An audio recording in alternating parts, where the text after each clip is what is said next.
anyways, it was a great weekend, and we worked. At least I did. I worked on the weekend. There was no family day for myself. Just returning calls, listening to people.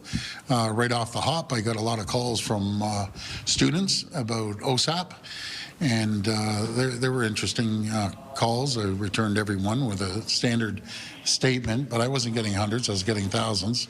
But I get quite a few all the time, and trying to just explain that the situation that Ontario was facing wasn't sustainable any longer.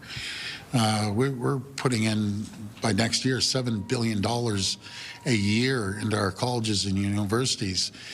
I reminded a lot of the students that, I fought for them for 7.5 years, not letting universities and college raise tuition.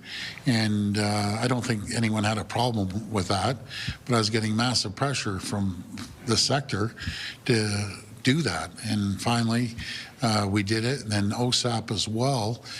That created a problem when federal government cut off foreign students coming in. So it really hurt a lot of colleges and universities.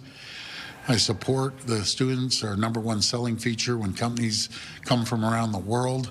I'm always saying we have the brightest and best students, the brightest and best colleges and universities in the world. But when you're in the hole, $2.5 billion, it wasn't realistic. Now we've brought that middle of the pack. We're still giving more OSAP loans than BC and Saskatchewan and Alberta. I think we're equal to Manitoba.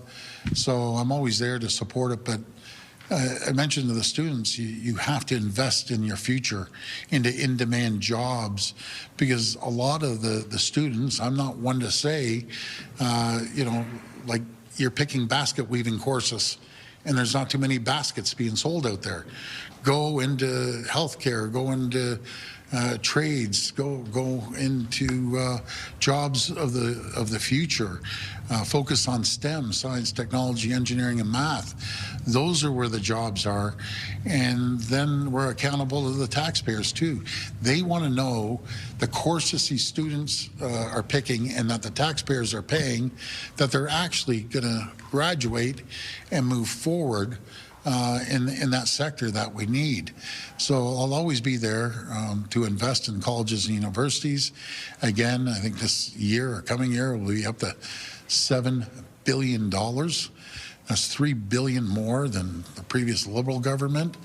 And so I'll continue supporting and fighting for students, even though they're probably upset right now. But I've heard some nightmare stories on the other side as well, about kids going out there buying fancy watches and cologne and not needing it, and families making $200,000 getting their kids' education. That doesn't fly with the taxpayers. I'll tell you that right now. Focus on jobs, because your #1 area you should focus on once you graduate, you got to get a job.